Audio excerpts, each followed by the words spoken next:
everybody. Thank you for joining us this evening. We are going to run over a nice little chat with Bob Henrickson from the NSA. Tonight, we're going to be talking about sustainable lawn alternatives. Before I hand it over to Bob, just a few things that I'd like to touch base with all of you. Your video and microphone will be turned off during the webinar. If there is any questions, go ahead and put those in the chat for us. Bob will address them as we're going through the presentation. And if we have time at the end, we will leave room for more questions there. And then towards the end of the presentation, you will notice that we will also launch a poll. Just a couple of questions, a survey we do at the end. We really appreciate any feedback you will give to us. It'll just continue letting us plan these events in the future and what else we can give you guys. So with that, I'm going to hand it over to Bob, and he will take it from here. Okay, I went ahead and sent a request to share the screen.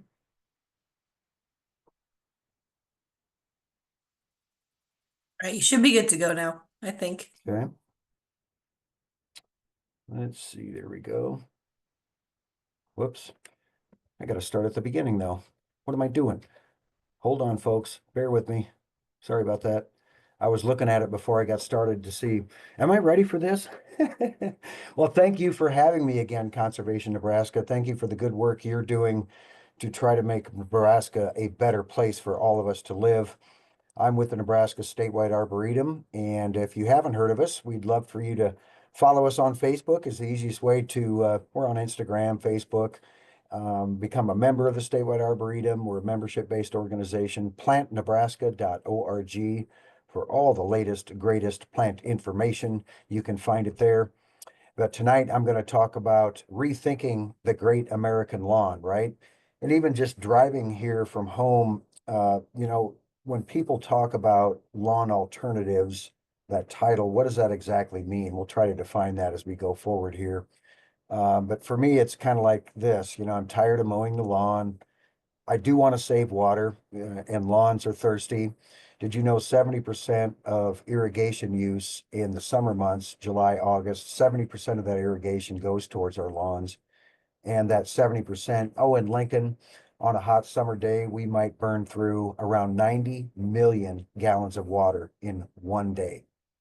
So I don't think that's very sustainable. And I think we can do better. And besides that, I want to do habitat for insects, songbirds, and other critters. And for insects, I'm eating pollinators and things like that. And I don't need to use fertilizers, pesticides, and herbicides, right?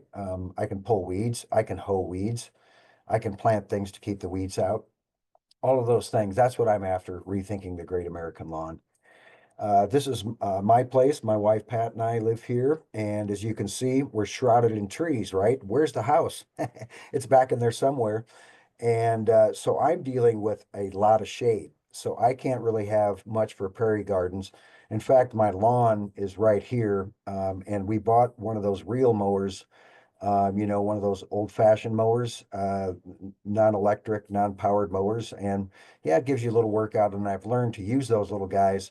You want to mow often and mow high because if you let it get too long, it becomes a lot more work. But this landscape is very, very easy to maintain. That's one of the reasons I converted it. The side yard, I converted into a sedge meadow, and you might say, well, that looks rather unkept and just looks like it needs mowing. Hey, Bob. And yeah. Don't mean to interrupt, but we got a chat message that said they can't see your PowerPoint screen. Oh, really? Well, I wonder what's going on. Are you seeing it? No, I'm not either. Oh, really? Well, do I need to go back to sharing here? Now let's try this. Looks like something's happening. Oh, yep. I think what happened was I went ahead and requested share, and then I didn't go back and say share. So all right, you're good now. You can see it now. So thanks for pointing that out. Well, we didn't get far, guys. So here's what I was talking about. Just a few trees we have. So I'm swimming in leaves too, right? And none of these leaves leave my property. They all stay on my property, which I think is kind of sustainable as well. So I did a sedge meadow here, and this is called longbeak sedge, and I'll show more about that plant later. This was just kind of a forgotten area to us, an area we really never went to. I just had to keep it mowed, and I did it because, again, I was tired of mowing, tired of watering the grass. The grass never did well because it was underneath these oak tree and this silver maple here, so a very shady location. The lawn didn't like it, so I planted a sedge under there, and that's as tall as it gets. I don't have to mow it. In the fall, these leaves drop down in here and I don't rake them away. They all settle in amongst the plants and the plants come right up through it in the spring. It's really sustainable. And then the front area there again, just lots of plantings, a mixture of sedges and flowers. But again, something I don't have to mow because it's a pretty steep slope here. So I put in a retaining wall, and then rather than grass, of course, I did plantings. Very easy to maintain once again. And there's kind of another view looking a little back from it. So I just had two little patches of turf grass here and here by the mailbox, and those have since been eliminated and have become more sedge plantings. And what I found to keep your neighbors happy, which are often just, lawn border to border, and I talk to these neighbors over here, do you mind this? Does it look messy to you? And no, they like it. Now, of course, they haven't done what I'm doing. And then here's the backyard on the other side of that sedge meadow. And here we have tall overstory trees, kind of a mixture of pawpaws and understory trees here on down. And there's the kitty enjoying the backyard. So our critters love the backyard. It's like a little oasis back there, a whole nother room. So what are we after with these low input landscapes? Let's see. I just had to check the chat quick here. Can't see the screen. So everybody's cool on the screen now, I'm assuming. All right, let's reduce or eliminate mowing areas. Use these grassy areas for your pathways, to get from one garden bed to the other. That's a great way to use lawn because that handles foot traffic better than anything. So when you think of a lawn alternative, we're not necessarily talking about something that you're walking on daily. Because even when you walk on grass daily, like a path, eventually you're going to compact it and the grass is not going to do well. And if you do have grass, mow less and mow high. Set the deck as high as you can go. And don't get so antsy about mowing every 4 days.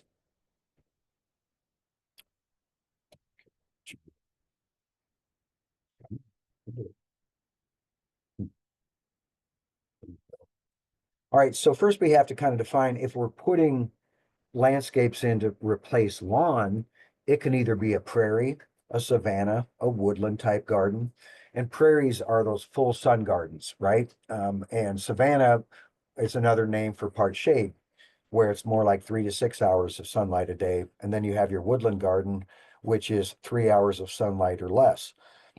And a lot of plants don't really appreciate that 3 hours of sunlight or less. It's a finite number of plants.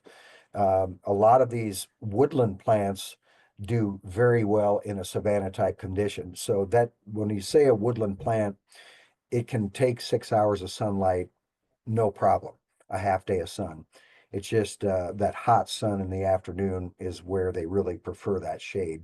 And oftentimes our gardens can give them that. And then is your soil wet or is it medium wet or medium dry or dry, right? There's all different types of soil. Most of the time when we're dealing with soils underneath our trees, it's very dry because whatever rainfall does fall, and the canopy of the tree kind of prevents, heavy rain from hitting the drip line of that tree, it becomes a very xeric condition, very dry shade, we call it. And the shade underneath trees is much drier than say the shade that's on the north side of a tall building, because that north side of a tall building doesn't have the same root competition as a plant growing underneath a tree, if that makes sense. So does it matter? Yes, I think it does. We're creating a sense of place, kind of a prairie style landscape with these plantings.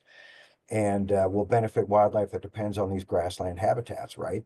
We can provide food, shelter, nesting cover for songbirds, beneficial insects, and other critters that are conventional, foundation style plantings will never be able to offer wildlife.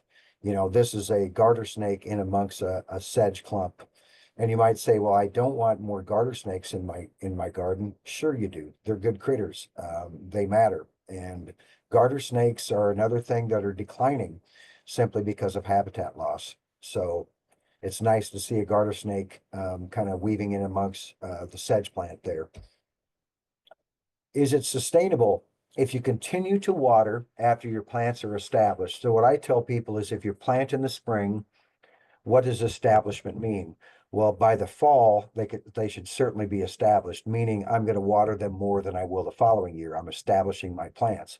And sometimes for me, establishing a plant may only take a month because it depends on the year we have. If we have a drought year, I'm going to water it, keep watering it throughout the season. But if we get good timely rains, a 2-inch downpour or whatever, I'm going to back off for a long time before I water again as I'm establishing those plants. If you continue to water after the plants are established, the ones that survive will be those require extra water, right? You're stuck watering forever because it's a guessing game. It's like, well, if I stop watering, will they all die? Well, I'm not taking any chances, so I'm just going to water.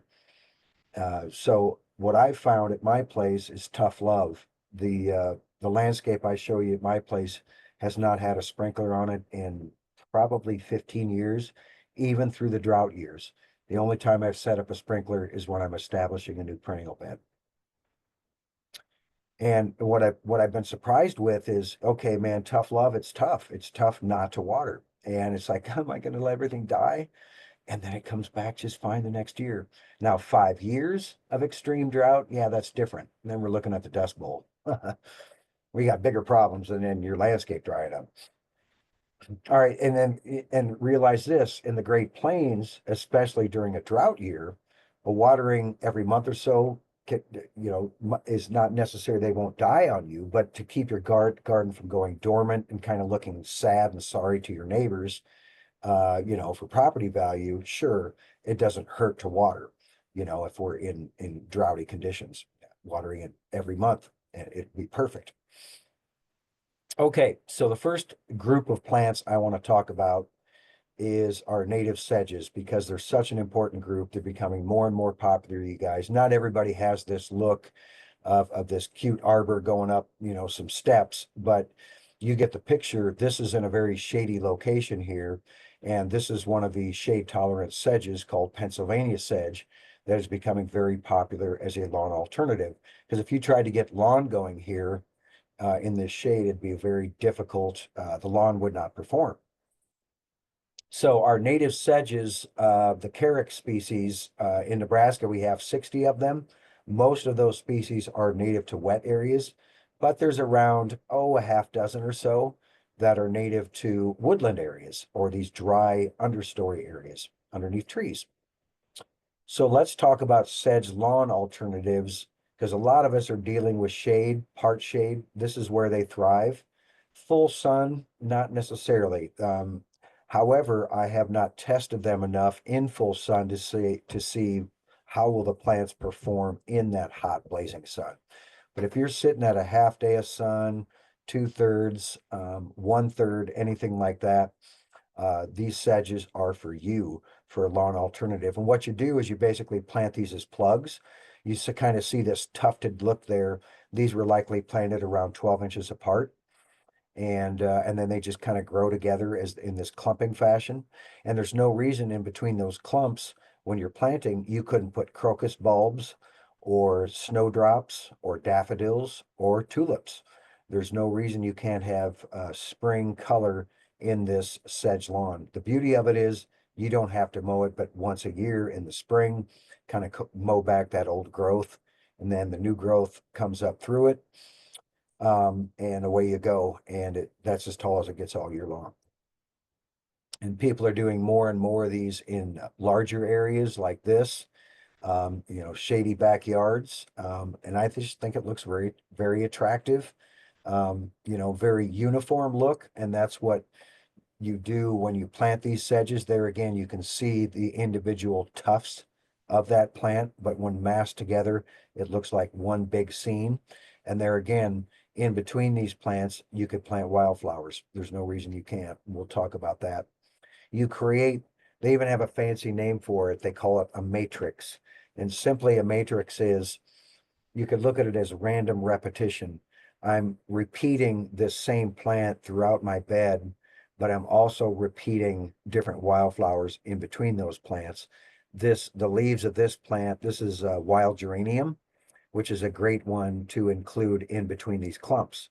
So you can put the clumps tight, 12 inches apart, 18 inches apart, and they'll grow together. Or you can leave a little space in between them to plant flowering plants, which I think is a great thing to do because, again, it keeps your neighbors happy and you happy because you have some color in there. But there's nothing wrong with that lush green. And sedges wake up very early in the spring. We're talking mine are waking up at home already. They will wake up earlier than bluegrass lawns, let's put it that way. So, and as I say here, what's nice is when you do get a 4-inch downpour, the water is not running off like it does on the lawn because you're not having compaction taking place. So no longer am I having to mow this, and then I don't have the compaction from my mower, and the tree roots are much happier not having that compaction. This is a river birch right here. And so keeping the mower off there, my foot traffic off there, the tree roots are going to be much happier. We get a 4-inch downpour, all that rainfall stays there rather than running off and it soaks in, and your tree's much happier. So you can do a sedge meadow, and there's no reason you can't put bulbs in between to show your neighbors, no, I didn't forget to mow. This is a planned landscape. And wouldn't it be cool if our parks looked like this, right? Put away the mower and let's have sedge meadows in our parks, in the shady areas, stuff them full of trees, and then in the sunny areas we can put prairie plantings. I think that'd be great. But who am I to say? This is this is from Benjamin Vogt's work. Monarch Gardens is a good one to contact if you're looking to do something like this in your home landscape. He's doing a lot of conversions for folks. And here's a good example of the sedge plants. You see the grassy-like plants mixed in with the wildflowers. This one in the foreground is that wild geranium, which I think has a very showy leaf. Unfortunately, it's not blooming. Well, there's some little pink flowers back here, some blooming. This is wild columbine. And then this looks like golden Alexanders. I'm not quite sure. But really nice landscape, nice and lush looking spring landscape there. And then here's kind of a younger one to show you how you would plant it up. And the thing is, if you're like saying, I can't afford to convert my lawn into plantings, you know, I don't have the budget for that. Look to these plug plantings. So these are little plugs or small plants in like 3-inch pots, for example. And you could say, well, I'm going to buy a flat of sedges every year until I get the areas converted that I want to convert. So a flat of sedges is usually 32 plants. And if you start counting here, we have maybe around 32 sedges. Maybe it was a couple flats. And then they mixed some wildflowers in between here. But you see they were planted about 12 inches apart. The beauty of this is as this thing matures and looks more like this, you're not going to have any weed problems because the plants are basically shading the soil and keeping the weeds out. So it's so easy to maintain. And there's kind of an example of what it would look like before you plant. So you would kill off the existing lawn. There's various ways of killing off that lawn. Some people would spray this with Roundup, and Roundup does not like, you know, turf grass hates Roundup, so it's an easy application. But if you're saying, I don't want to use any chemicals, some folks will just smother this or solarize it with plastic. But I would say if you don't kill this lawn first, if you just go try to plug these things in between the lawn, your project's going to fail. You have to get the lawn out of there first, however you do it. Some folks will go in there and just scrape. That's often what I do. I have a flat spade. I'll sharpen my flat spade and I'll just scrape that sod out and compost it, and maybe add a little compost on top of that soil when I remove that sod, if you will. But the good thing about killing off the grass first, now there's all those roots down in there that are going to decompose. And as they're decomposing, are going to invite in fungi and bacteria to break them down. And that's going to improve the soil health. And then after you plant, you can mulch with wood chips, just as kind of your paintbrush, if you will, to hide the soil and to keep the moisture in. And then a year later, let the leaves do be the mulch for you. This is just your initial mulching. But after that, I don't want to have to come back and put down new wood chips every year. That's a lot of work. That's where you let the leaves do the work for you. They will work themselves in between the tufts of plants, and away you go. And you see how dense it gets. But I think that's attractive, even though you have lawns off in the distance and kind of your typical Nebraska woodland planting of hostas. There's no reason you can't put hostas in amongst these plantings too. There's no law against it. So these woodland sedges are for these dry, shady areas. They can handle the shade and the competition from tree roots much better than bluegrass or fescue lawns. They add form and texture, and you can see at the base of these clumps, those are last year's leaves decomposing. And I just think they add a nice, rich, organic layer to your lawn for the critters that overwinter in there. So they grow in these clumps, and there you see the fallen leaves just kind of rest in between those clumps. I have not raked my sedge meadows for probably 7 years now, and I know I'm building good soil underneath. And bumblebees, you guys, will come along because I've seen it before, and they will crawl under this leaf litter to make new nests underneath leaf litter, but they won't do that in wood chip mulch. It's too coarse for them to try to get in, and the native bees will also get under here like the smaller bees. So it's good for that too. Just another example of one of the sedges. So they can greatly reduce or eliminate the need for mowing under the trees, reducing soil compaction and increasing water infiltration. Water infiltration is huge. If we can get average moisture, but if most of that moisture is running off because of compacted soil, what good is all that rainfall? And people will ask me, what can I do around my trees to ensure this tree is going to survive for another 50 years?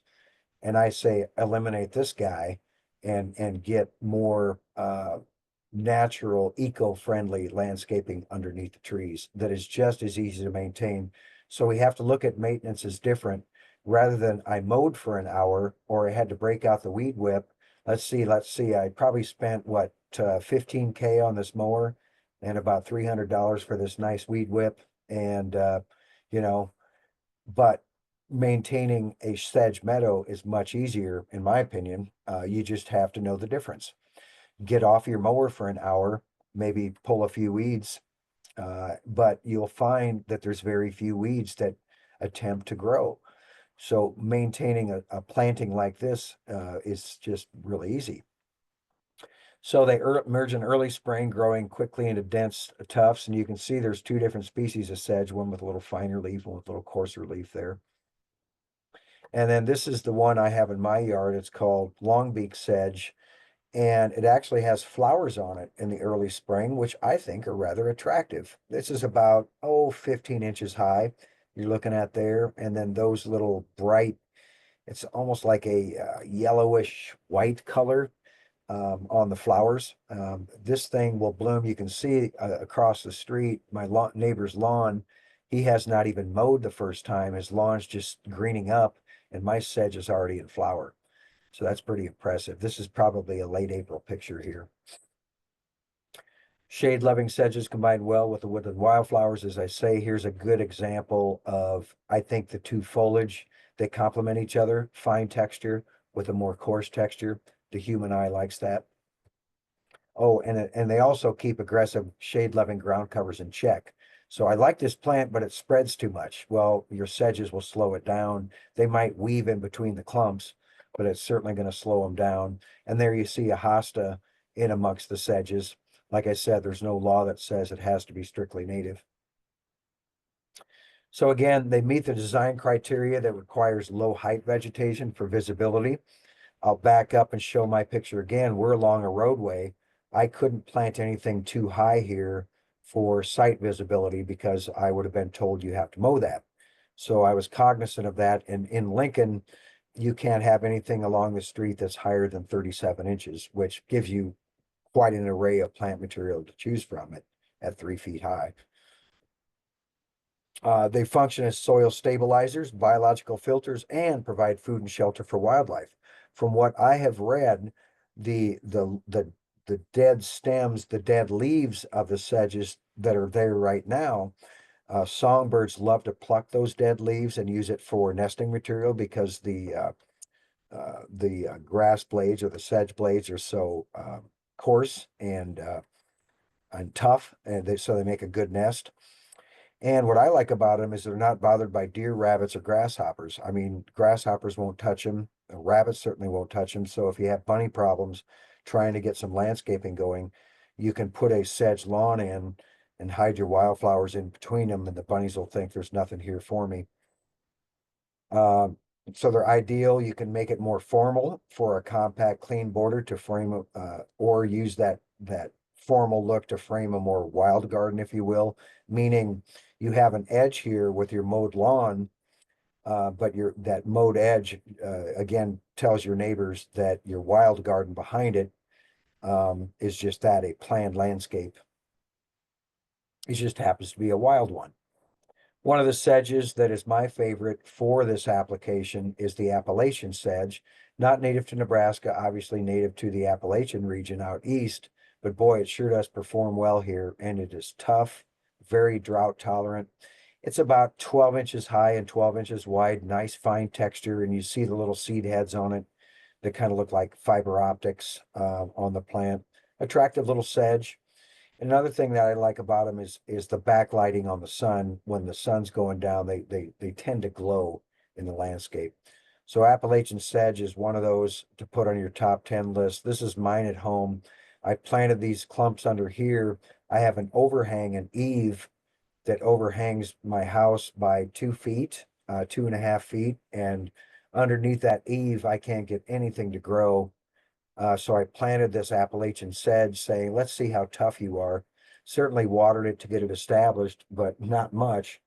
And that thing, it lived there until I moved it because my wife said, why do we have this grassy clump here? She thought it was kind of boring. And so I moved it. But anyway, I think it's rather attractive. And talk about dry shade. That's as dry of shade as you can ask for right there. And full shade, hardly saw any sun at all, maybe an hour or two. Attractive looking, clumping native Appalachian sedge. All right, really the finest textured sedge. And here's a good example of planting bulbs with your sedge, some spring crocus. I just think it's a lovely combo. This is bristleaf sedge, which is native to Nebraska.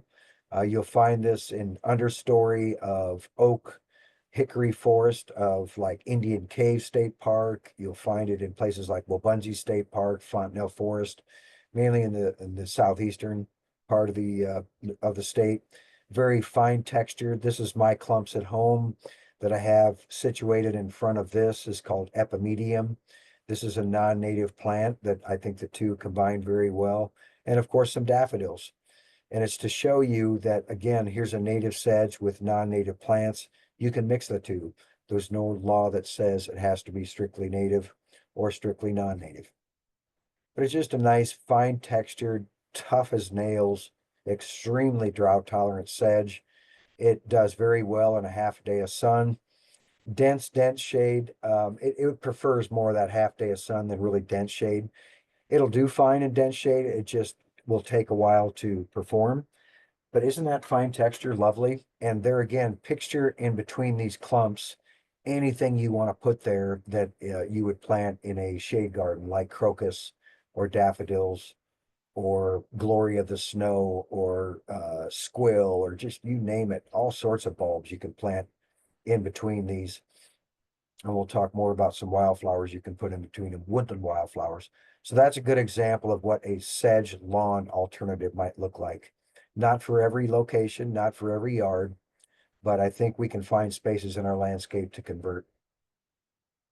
Like this lady did. This is a lady in Omaha that's slowly but surely converting her yard. So every year she just chews up more of her yard and has more sedge meadows and other landscape plantings along there. The bristle leaf sedge, and there's that backlighting I was talking about again with that September light when the sun's rays start to go lower in the horizon. Bristle leaf sedge, really attractive, nice fine texture. And if you remember, I showed you the Pennsylvania sedge to start. Pennsylvania sedge is really becoming popular. A lot of people are using it as a lawn alternative, probably the most popular one. And the reason is because this one is not a clumper. It doesn't form that nice fine little clump that I was showing you. This one runs, meaning it'll spread slowly but surely by underground rhizomes and form a patch, much like bluegrass does in a lawn. Well, this person got creative. This is a very shady area. You can see the two trees here, oak trees, shading this whole yard back here. And they couldn't grow lawn worth a darn. So rather than try to put the sedge everywhere, well, let's just border it and create this cute little fence and border that with rock and then put a bird bath in it. I thought it was rather creative. But Pennsylvania sedge also has cute little flowers in the spring. I mean, only about 3 inches high you're looking at here. And then very fine texture. It can take the shade. It can take full sun. This is that meadow I showed you earlier. So this is Pennsylvania sedge creating a lawn alternative. If the city of Lincoln Parks would ever do this for the parks, that's the one I would recommend to them to convert these areas. And what you're seeing here is like, am I seeing weeds? These are clumps of wildflowers you see growing in here. This is a lupin and another one there. So these are wildflowers that haven't bloomed yet. Another sedge lawn, Pennsylvania sedge. So it's more for covering larger swaths and probably looks more like a bluegrass lawn than any of the others that I was showing you. It looks less clumpy, even though you can see the clumpiness of it here.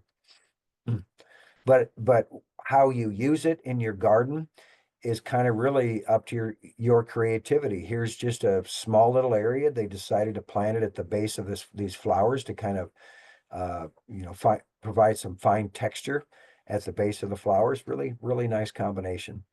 Or there again, it can be masked underneath your trees for a lawn alternative. It just kind of looks like a shaggy dog that needs to be petted, right? And here's a good example of, yes, here's mowed grass just on the other side of this sidewalk. Maybe it's the neighbor's yard. Maybe they're going to convert more of this as time goes, like underneath this tree. This tree would sure appreciate it if they took this and wrapped it around. Again, you don't have to convert everything in 1 year. It can take time.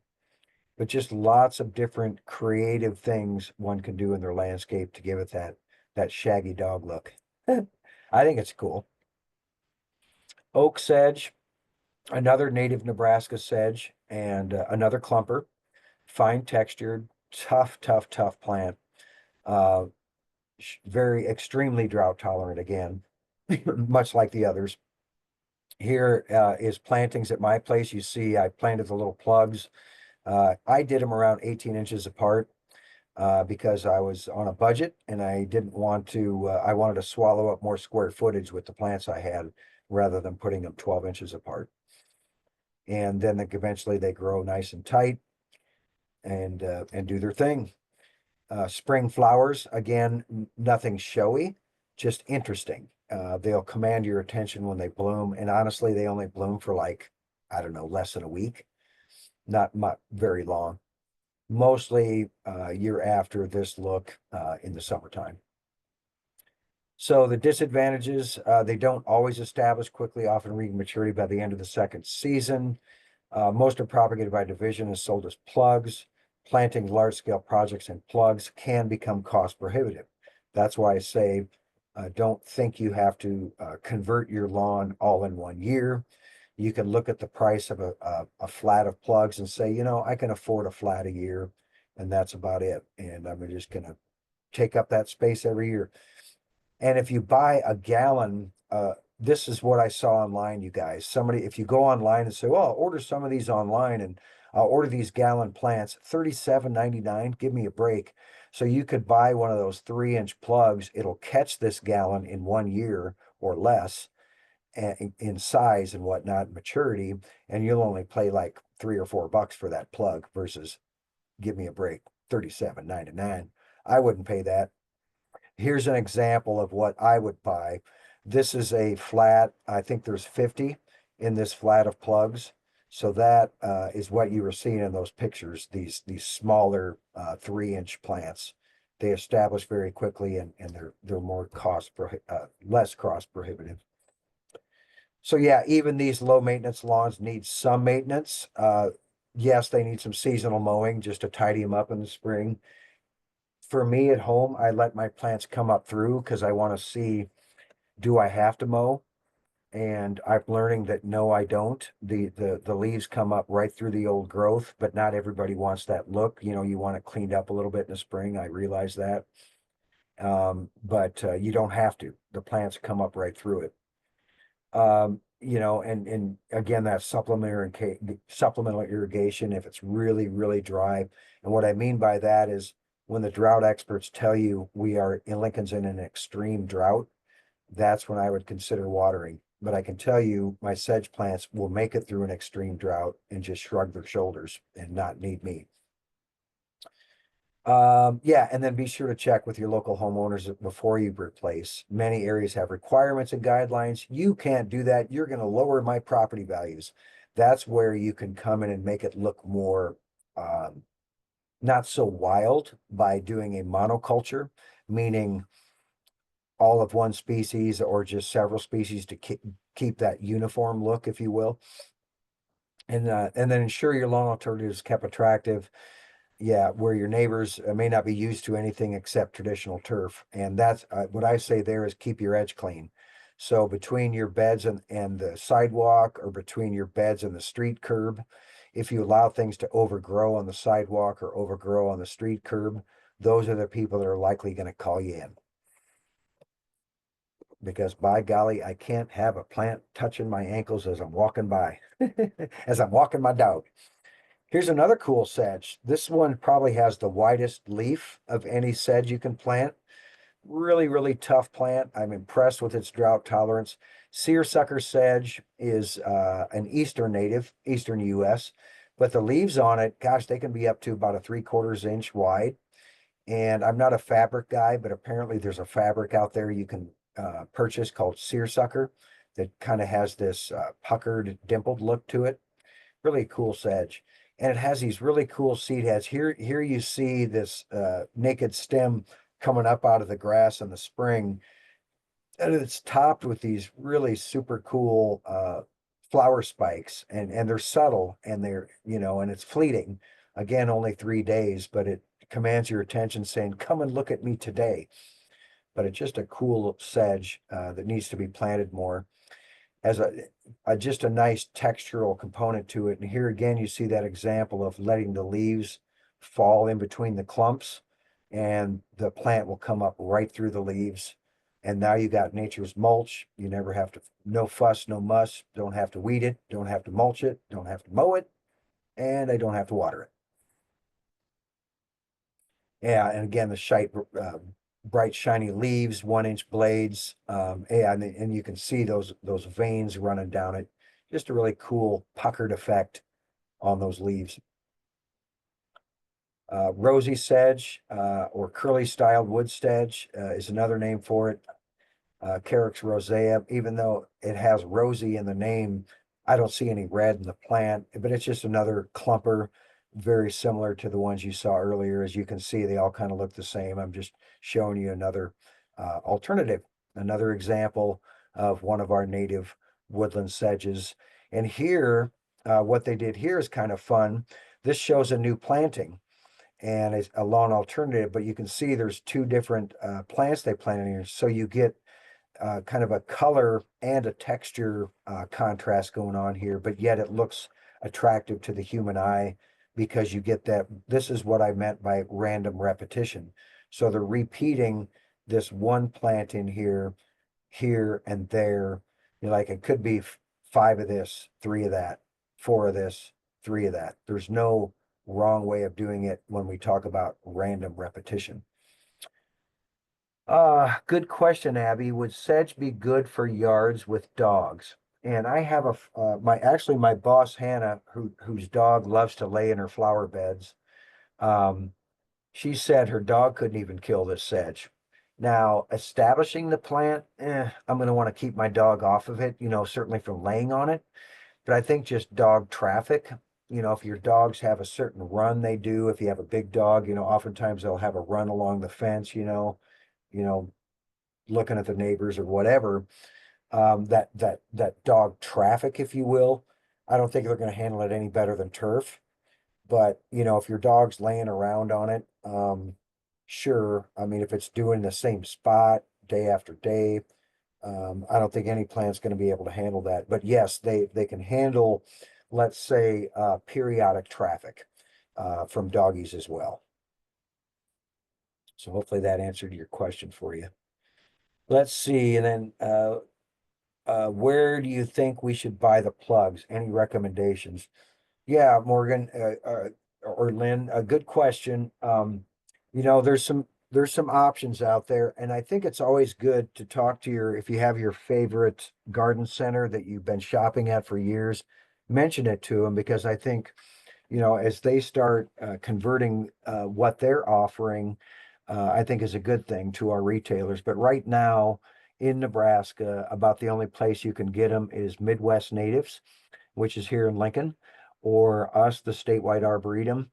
And we'll actually have people, I'll order in flats for them because they don't want just 3 of this and 3 of that. They want a whole flat. And I'll order in flats for folks too. Other than that, you can check with Prairie Legacy would be another one. And that's about it. The local garden centers, the Lowe's and all the big box stores, they aren't carrying these native sedges yet. I think they will. But those are some good sources for you. Okay. Yeah, so there again, you see the rosy sedge in action. And this is kind of what they look like fall going into winter. You can actually see some green at the base of the plant. In fact, you guys, even at 17 below, I was seeing green at the base of my oak sedges. Even though the tops are brown, I'm still seeing green down below. And this is when the birds will pluck that foliage and use it in their nesting material. That's why I let the new growth come right through it, and the leaves fall and all this growth comes right up through it, and the birds are happy because they have some nesting material.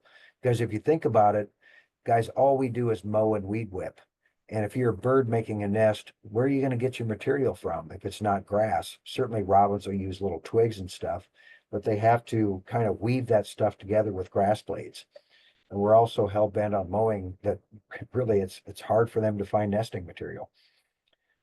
That long beak sedge I showed you in my yard, this is where I was inspired with this whole lawn alternative thing, was this picture. This picture is outside of Cedar Bluffs. Cedar Bluffs is north of Wahoo along the Platte River, this is. And this was in a woodland area. And this landowner wanted to know what this grass was growing underneath his trees. And I said, boy, I don't know. At the time, I didn't know. And I had my friend Kay Cotis key it out for me as longbeak sedge. And I'm like, huh? It's a sedge? And that's when it all kind of started, because I knew sedges as wetland species, not as woodland. And this landowner told me it's this bright green in November. And I'm like, really? Why aren't we planting this underneath our trees? I thought. So that's where it kind of all started. And longbeak sedge, this is again at my yard. So what's cool is this area is called Pahuka. North of Cedar Bluffs, Pahuka, if you Google it, is Pahuka. To the Pawnee, this is where the universe began. So to me, this plant is very special because I have it now in my home landscape. And it's like having a sacred plant from Pawnee country. There's a little more close up of the seed heads. So the flowers look like, the flowers look like this in the spring. These are the male flowers, and then they're pollinating the female flowers down below. And then these seed heads form right here, this dangling pendulous seed head right here. Sorry, that's upside down. Well, if you can kind of turn your head upside down, you'll see those are the seed heads. Sorry about that. And that's kind of what the plant looks like. This is one after it goes to seed. I will cut it back and give it a haircut just to tidy it up. And then this is the look you have the rest of the season. You can see in this picture, there's some goldenrod and asters blooming. So this is a fall shot here. Just kind of a nice functional, nondescript, it's just kind of there. And they're again used as a lawn alternative. These are just young plugs getting established. And then later on, after they got established. And then another one is the Texas sedge. Although it says Texas and it's native to Texas, this thing goes up into Oklahoma, Kansas, and into Nebraska as well. It's native here. This is a great tough lawn alternative too. Here it gives you an example of the little seed heads. You will see this on all these woodland sedges that I've shown you guys. They all have this kind of this fiber optics little flowering seed heads in the early spring, which I think is attractive. And here you see it actually growing with yucca. I think it's a nice combo, but it shows you that fine texture with the coarse texture. Doesn't matter what this plant is, no matter what you put here, this plant is going to make it look good because of that textural contrast. And there again, you can use it. Texas says is another one that'll spread slowly but surely and takes more sun than a lot of them. Very interested in seeing more of this used as a lawn alternative in Nebraska. I wish I could take you guys places to see some of these things planted in landscapes. And I would encourage your institutions of higher learning to start putting these things so we, the public, can go and see them in action and get examples. Wouldn't that be a great thing if we, like, say here at UNL campus, we plant them there at Maxwell Arboretum underneath the shade trees. Okay, so now you've got your sedges. What can I plant with them? What can I put in between those clumps? There's lots of different wildflowers that grow in woodland areas. And a lot of these woodland wildflowers, you guys, bloom in spring. And there's a reason for that. And logic would tell you if you're a wildflower and you're trying to bloom in summer when all the leaves are on the trees, it's going to be pretty low light. So a lot of these things are blooming in late April, early May into mid-May before the leaves are fully leafed out on the trees because those spring blooming flowers are getting the sun. And then what they do is often just hang out for the rest of the year. They flower, they set seed, they throw their seed and they say, okay, I'm good. Some of these things will go dormant and live out the summer dormant to bypass the heat, the shade, and all that. We know those things as spring ephemerals. And spring ephemeral is just a fancy name for a daffodil or a crocus. So if you think about it, a daffodil, it blooms in the spring, the foliage dies down, it goes dormant, and then it's back again next year. That's what we mean by a spring ephemeral wildflower. Hope that makes sense. Here's an example, woodland phlox. Love this plant. This is a native plant for shade.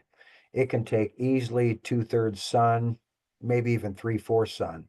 What I love about woodland phlox is it will flower, set seed, and then it'll scatter its seed. So you're going to start seeing new plants show up in between your clumps of sedge that will plant themselves. So we call that naturalizing. So every year your patch might expand and get a little bigger, having a new woodland phlox showing up that you didn't have to buy, you didn't have to purchase. This would be literally number one on my wish list to plant in between those sedge plants. And there again, you can buy them as 3-inch plugs and plant them in between your sedge plants right away. Easy plant. In a very extreme drought year, meaning I don't water, it will go dormant. However, if I irrigate it, which I don't, but if I did, I would just have that foliage hang out, which is kind of nondescript. So I don't mind it going dormant. It'll be back next year. Lovely periwinkle blue flowers. Good alternative to vinca, which can be kind of aggressive and, take over. And how about this cool plant? This one needs to get better known. Here again, I would look at Midwest Natives or the Statewide Arboretum. Prairie Legacy Nursery is another one local to get these native wildflowers that I'm showing you. Plantain leaf pussy toes. What a cool part shade plant that grows naturally. I've seen it at Indian Cave State Park. And what a cool plant. It spreads slowly but surely. And in the spring, oh, I would say late April, you get these little naked stemmed flowers that rise up above the foliage to around, oh, I'd say around a foot high. And each one topped with these clusters of cottony looking little flowers. That's as showy as it gets right there. These don't open. And somebody thought it looked like a cat's paw, hence the name Pussy Toes. I guess they were squinting when they said that. But then the foliage, I think, is attractive here on the right. After it flowers, these stems disappear, and then you're left with this foliage for the rest of the year that, again, can weave in between those clumps of sedges because it will spread slowly but surely. Nice, nice plant for part shade. Prairie alum root, another one that's native to woodland areas of Nebraska. I've seen this planted in full sun and do well, but it's best at home. It's at woodland edge or part shade, like morning sun, whatever, 6 hours at the most.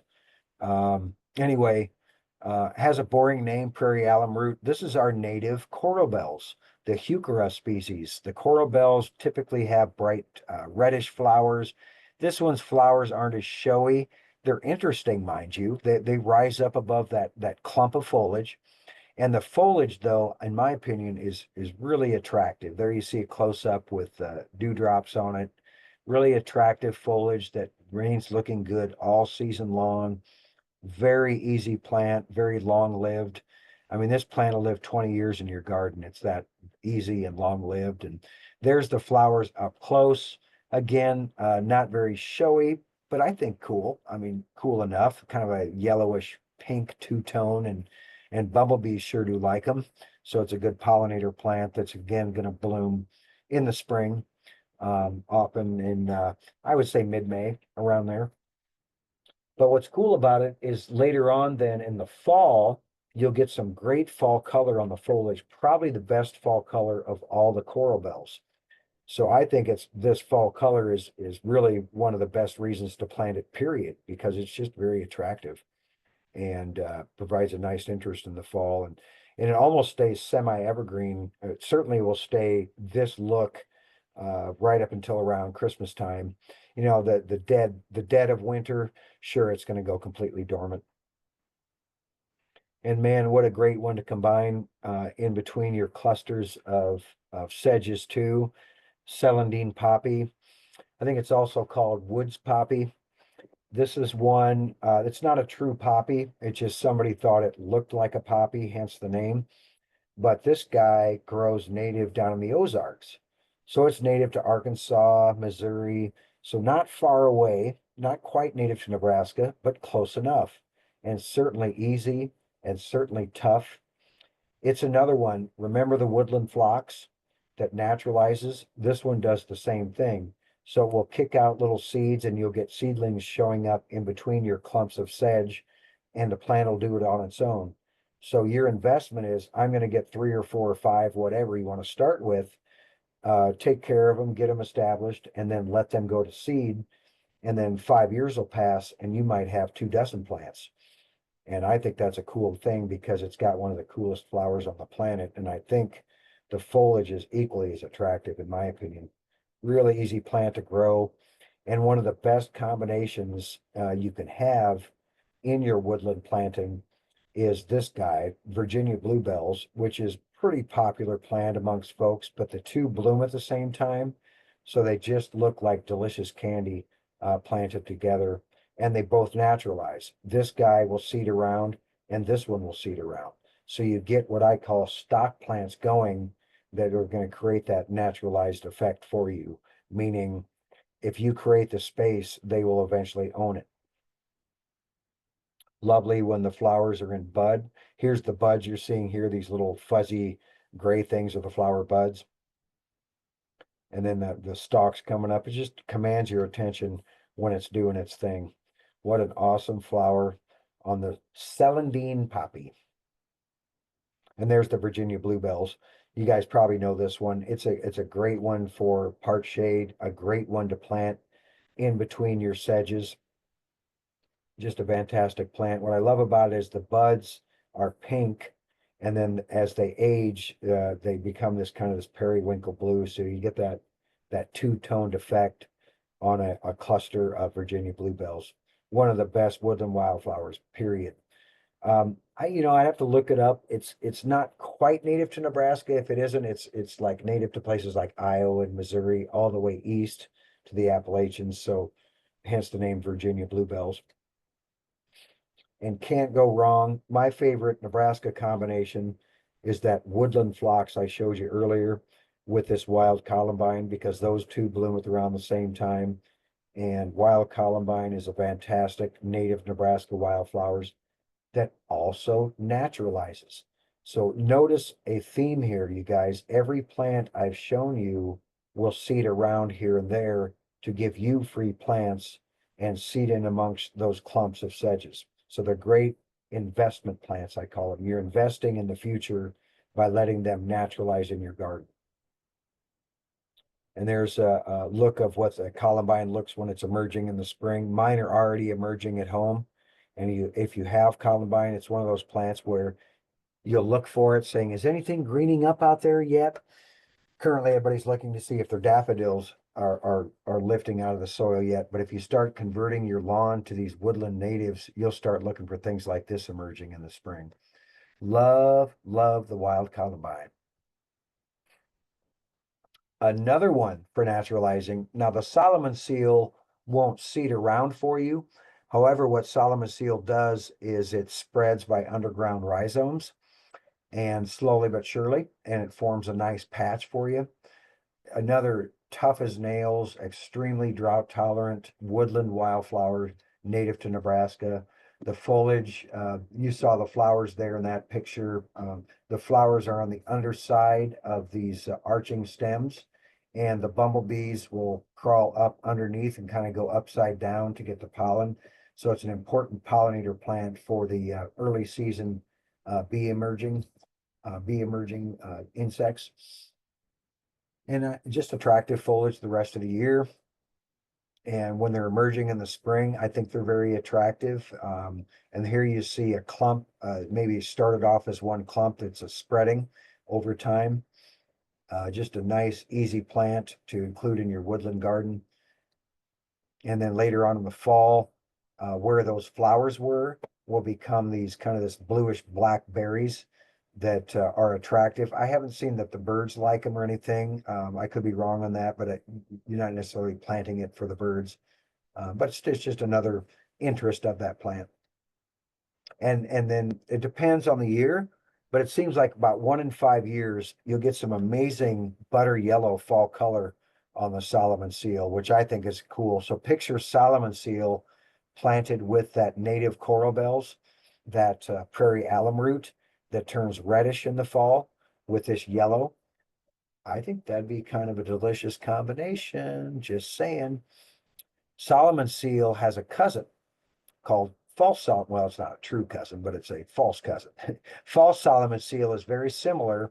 How you can tell the two apart, the foliage looks very similar, as you can see that arching linear foliage on there, but the flowers of the false Solomon seal are only on the tips of the branches. They don't dangle down underneath in the margins. And this is actually at my house in that retaining wall that I showed you. And it's an aggressive spreader. So what I did is said, okay, I'm going to plant you in between a rock and a hard place. So in between this rock and this rock of my retaining wall, I said, you can go ahead and own that space, but I'm not going to let you spread outside of that space. So you can keep these aggressive things confined with, maybe it's the side of a building, maybe it's the sidewalk, maybe it's a mowed grassy area that will keep it from spreading outside of its bounds. But a close-up of the flower, which I think is very attractive. And it's fragrant too. You can, if you bend down and sniff it, it smells like honey, and the pollinators will certainly hit it. The bumblebees will hit it. And then later on, these flowers turn into these really cool fruiting structures, which I think are really attractive. I mean, again, you have to be visiting your garden to notice them. That's what I think what's great about these lawn alternatives is it makes you visit your garden rather than view your boring lawn outside your bay window. And here's another great one, Jacob's ladder. This is called creeping Jacob's ladder. And the name's not necessarily very appropriate. It doesn't really creep. It's a clumper. but wow, it's so tough and so easy. It looks like a delicate little bird, but I'm telling you, it's extremely drought tolerant, easy to grow, long lived. Creeping Jacob's ladder, again, you can find here locally. We carry it every year. I know Midwest Natives likely does. And here you see in the background behind it, this is columbine foliage. So it's really a nice combination with columbine. And we even have an iris, you guys, that's a woodland native. This is kind of a woodland edge plant, meaning